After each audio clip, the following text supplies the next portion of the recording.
प्रवास हा केवळ भौगोलिक बदल नसून तो आपल्या मेंदूच्या आणि मनाच्या कार्यपद्धतीवर परिणाम करणारी एक महत्त्वाची मानसशास्त्रीय प्रक्रिया आहे.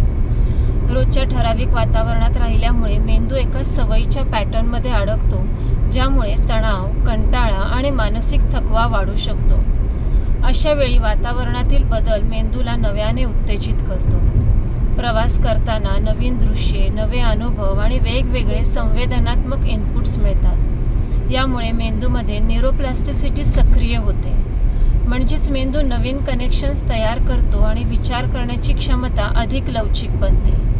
त्यामुळे सर्जनशीलता म्हणजेच क्रिएटिव्हिटी आणि समस्या सोडवण्याची क्षमता सुधारते.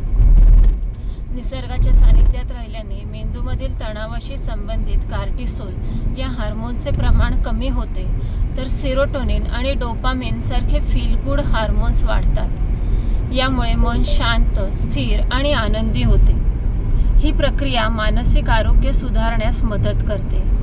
तसेच प्रवासादरम्यान व्यक्ती आपल्या रोजच्या भूमिका आणि जबाबदाऱ्यांपासून थोडा दूर जातो. यामुळे सेल्फ रिफ्लेक्शन घडते.